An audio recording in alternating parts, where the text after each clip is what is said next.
자, 다음 사연은 친구예요. 여러분들은 평생 친구가 있나요? 얘는 정말 나를 배신 안 할 거라고 하는 믿는 친구 있어요? 있죠. 팽진 씨는? 전 있었는데 배신 당했군요. 네. 저는 뭐 친구 그렇게 만나는 거 별로 좋아하지 않아서 다 뭐 끊었는데 또 오더라고요 연락이. 그래서 유지만 하고 있습니다. 저랑 좀 비슷하긴 하네요. 그러면은 만약에 우리 그 카노 씨한테 그 친구가 1억만 빌려줘 하면 빌려줄 수 있어요? 아니요. 절대 못 빌려주죠. 너무 단호하시네요. 네. 근데 왜 있다고 그래요? 돈 빌려주는 친구랑 평생 친구랑은 다르죠. 아니 그러니까 그 친구가 정말 위급해서 그걸 겪어야지 성장통을 겪고 더 좋은 친구가 될 수 있다고. 죽는데요. 내가 수술해야 돼. 나 죽어. 내일 죽어. 1억만 빌려줘. 아, 1억 주면 살아요. 네, 수술하면 살아요. 근데 못 갚을 수도 있대. 왜냐면 그래요? 죽을 수도 있으니까. 아, 죽을 수도 있으니까.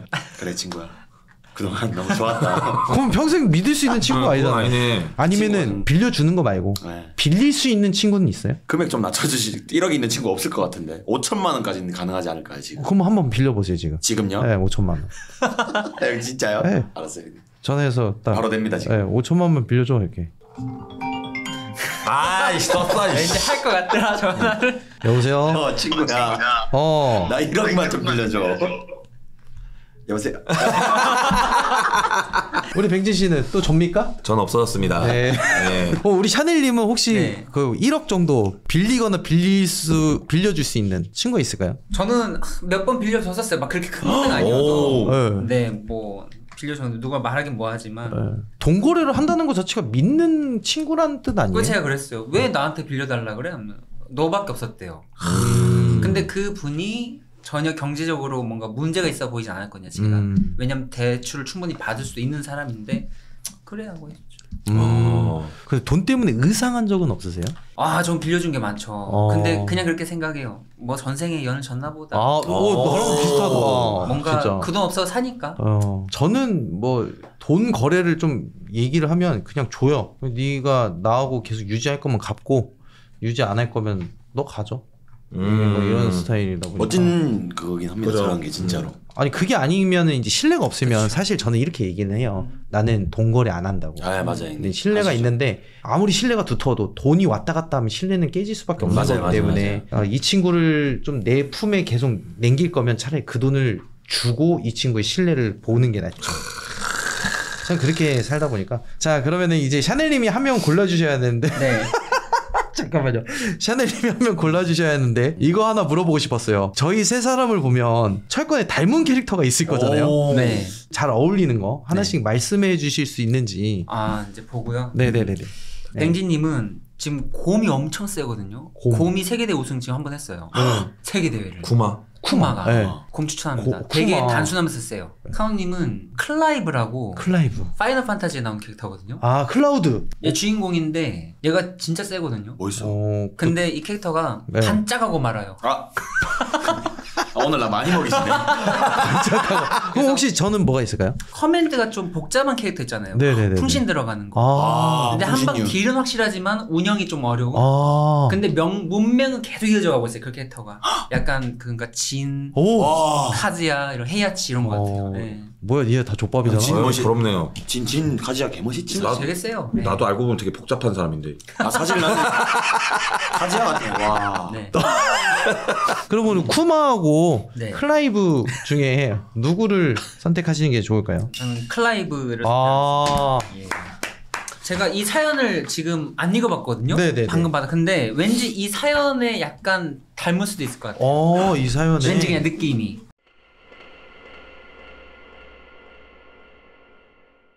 담비님 사연입니다. 안녕하세요. 저는 시연님 채널 썸네일마다 빨간 밑줄이 쳐져 있는 열혈 구독자입니다. 친구와 관련된 일이라 오래 고민하다가 용기를 내 사연을 신청하게 되었습니다. 제겐 오랜 친구가 하나 있었습니다. 초중고는 물론 유치원까지 함께 다닐 정도로 우린 붙어 다녔죠. 그러나 각자 대학교가 달라지니까 만나기 힘들어지더라고요. 대학교 나온 분들은 다들 공감하시지 않나요? 새내기 시절 캠퍼스에 적응하고 새 친구를 사귀느라 저도 정신이 없었어요. 그러다 보니까 점차 연락 횟수도 줄어들고 얼굴 못 보고 지낸 시간도 1년 늘어만 갔습니다. 몇 년 만에 어찌저찌 시간을 맞춰 친구와 만나는 날이 찾아왔습니다. 오랜만에 얼굴 보며 대화하니까 정말 반갑더라고요. 야, 이게 얼마만이야? 잘 지냈어? 아니 사실은 나 그동안 우울증에 공항까지 왔잖아. 친구가 그동안 힘들었다는 말을 듣자마자 눈물이 핑 돌았어요. 제 MBTI가 대문자 F였던지라 그냥 듣고만 있을 순 없겠더라고요. 어릴 땐 저랑 항상 붙어 있어 외롭거나 우울하지 않았었는데 저랑 떨어져 있는 동안 많이 힘들었다고 친구는 고백했습니다. 친구가 말하길 친구에게 있어 저는 늘 보호막 같은 존재였대요. 그 말을 듣는 순간 고마움과 미안함이 같이 북받쳐 올라 친구를 끌어안고 얼마나 울었는지 모르겠습니다. 그렇게 우린 예전처럼 돌아가 다시 꼭 붙어 다니기 시작했어요. 하지만 행복이 오면 시련도 같이 온다고 하나요? 우리 사이에 불길한 그림자가 엄습해 오고 있었습니다. 당시 저는 학교에 다니다 일찍 직장을 구해 또래 친구들보다는 여유가 좀 있는 편이었어요. 감사하게도 부모님이 많은 지원을 해주셔서 부족함 없이 사회생활을 할 수 있었습니다. 반면 친구는 아직 학교를 계속 다녀야 하고 저처럼 부모님의 지원도 넉넉치 않아 늘 생활고에 시달렸어요. 방도 가격에 맞는 방을 찾다가 시간을 지체 남는 방을 겨우 구해 들어갈 수 있었습니다. 학교 근처였지만 거의 산 위에 있다시피 높은 달동네 같은 곳이었어요. 한번 친구네 집에 놀러 가려면 마음을 단단히 먹고 가야 할 정도였죠. 그런데 이 친구가 그 방에 들어가고부터 점점 이상해지기 시작했어요. 담비야, 자꾸 모르는 남자가 날 죽이려 해. 1시간을 위로하고 다독이고서야 친구는 마음을 진정시켰어요. 하지만 친구는 그날부터 날이면 날마다 똑같은 꿈을 꿨어요. 심지어 잠깐 꾸벅 조는 순간에도 같은 꿈을 어김없이 찾아왔대요. 이렇게 친구가 악몽에 시달릴수록 저도 점점 이 친구에게 시달렸어요. 하루에 한 번씩 걸려오던 친구의 전화는 시간이 지날수록 횟수가 늘어갔습니다. 또 그럴수록 친구는 상태가 하루하루 이상해져 갔어요. 잘 안 하던 생식을 하기 시작하고 화가 많아졌어요. 결정적으로 저에 대한 집착이 아주 심해졌습니다. 어렸을 때도 서로 많이 의지하긴 했지만 그건 좋은 의미의 집착이었어요. 그러나 이때 친구의 집착은 나쁜 의미의 집착이었습니다. 계속 제게 매달리고 귀찮게 했어요. 저도 매번 이러니까 슬슬 짜증이 나더라고요. 어느 정도였냐 하면 제가 다른 친구랑 만나 놀아도 뭐라 그러고 남자친구와 데이트를 해도 질투를 냈어요.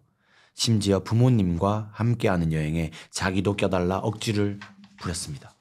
너네 부모님도 나 좋다고 했잖아. 나도 껴달라고. 이런 달라진 친구 모습에 지쳐 남자친구와 부모님께 힘들다 하소연했어요. 하지만 이렇게 속 시원히 털어놓아도 달라지는 건 없었습니다. 하루는 갑자기 집에 있기 싫어졌다며 한밤중에 다짜고짜 우리 집으로 온다는 거예요. 남자친구가 집에 있었는데도 말이에요.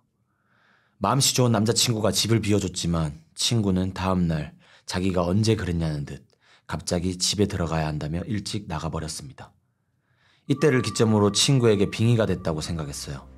말투도 그렇고 느껴지는 기운이 제가 오랫동안 알고 지냈던 친구가 전혀 아니었거든요. 제가 어릴 때부터 귀신을 보고 느껴왔기 때문에 이런 확신이 들었습니다. 친구를 돕고 싶은 마음에 오랜만에 친구 집을 방문했어요. 하지만 저는 친구 집 모습을 보자마자 입을 다물 수 없었습니다. 집 구석구석 다 난장판이라 쓰레기와 잡동사니들이 즐비했고 그야말로 발 디딜 틈조차 없었어요. 야, 정신 차리고 내가 도와줄 테니까 같이 치우자. 우리 같이 잘 이겨내보자. 어? 그렇게 친구랑 함께 몇 시간을 박박 청소했는지 모르겠습니다. 정신을 차리고 보니 옷이 땀에 절어 있더라고요. 친구네 욕실을 빌려 막 샤워를 하고 있는데 작은 창문 너머로 어떤 그림자가 쓱 지나갔습니다. 이때 그냥 모르는 척 무시해야 했는데 호기심을 이기지 못하고 창문으로 다가갔어요. 너구나. 저는 단번에 그림자의 정체를 알아낼 수 있었습니다. 어디 갇혀있다 금방 도망쳤는지 꾀재재한 여자 귀신이 눈을 마주쳤어요. 본능적으로 친구를 괴롭히던 귀신이구나 느낄 수 있었습니다. 여자 귀신은 마치 새로운 장난감을 찾았다는 듯 기분 나쁘게 웃으며 사라졌습니다. 그 미소가 저에겐 악몽의 시작이었어요.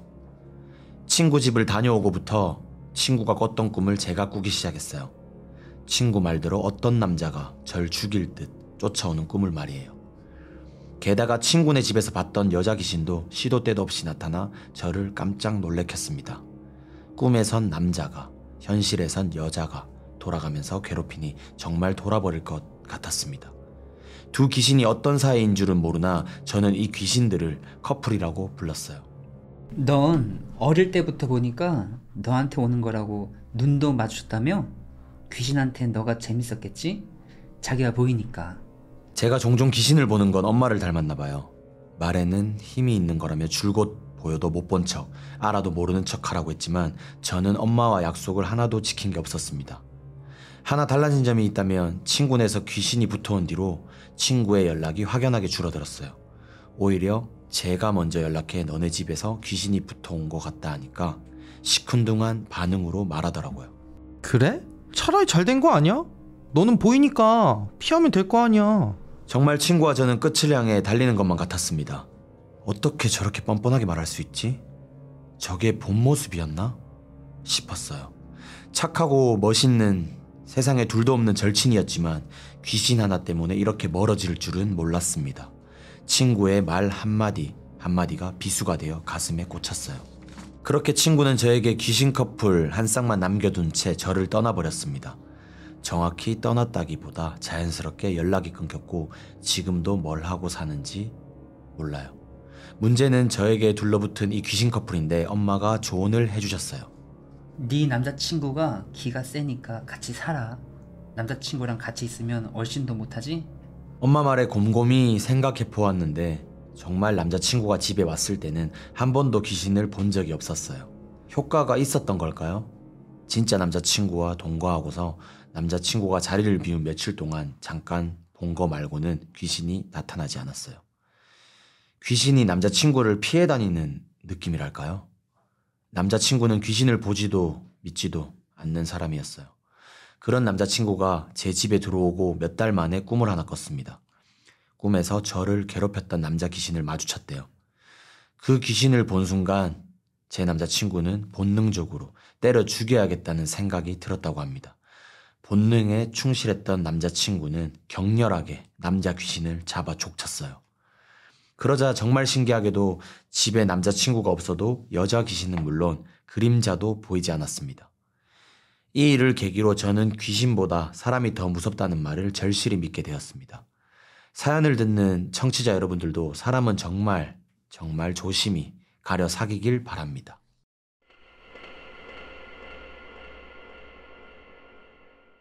귀신을 선물로 주는 친구 어떻게 생각하세요? 귀신을 선물로 주는 친구. 저 이런 이야기를 들은 적이 있어요. 저희 팬분이 사연을 보내주셨는데 네. 갑자기 한 2달 전부터 연락 안 하던 친구가 연락이 와가지고 일주일에 한 번, 뭐 3일에 한 번 찾아와가지고 계속 뭐 커피 먹고 친한 척하고 막 그렇게 해서 좀 친해져가지고 마음을 줬대요. 친해졌는데 갑자기 그 어느 날부터 계속 귀신 보이고 막 가위 눌리고 그러다가 그 친구가 귀신 얘기를 먼저 했대요. 네.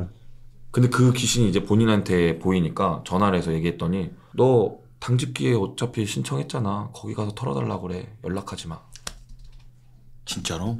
당직기 사연자분이셔. 아니 무슨 우리가 짬처리 반이에요? 그러니까요. 완전 소름 돋지 않습니까? 알았는 거 아니야? 뭐 보다가. 그러니까 인간성이.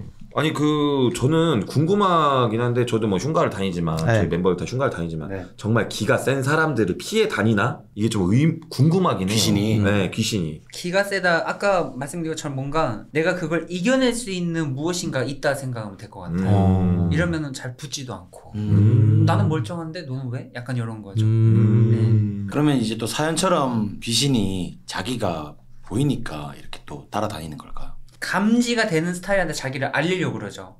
자기 어떤 형태를. 그래서 그런 부분에서 아마 뭐 느끼고 꿈꾸고 그러지 않을까 싶어요. 왜 못 알아주면 평생 모르니까. 그러니까요. 무디다는 거죠. 그죠.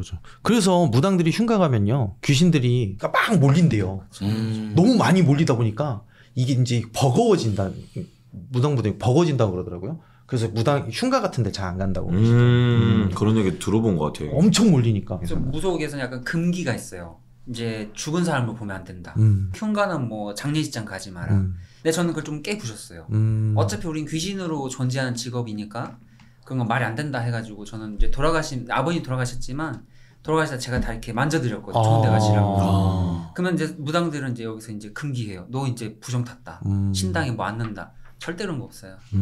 네. 더 승승장구하실 거예요. 신념이 있다는 거는 어떠한 그것보다 강한 거기 때문에. 근데 한 가지 제가 궁금한 건 있어요. 우리 샤넬님만의 네. 이런 사람은 좀 안 만나거나 좀 꺼려한다?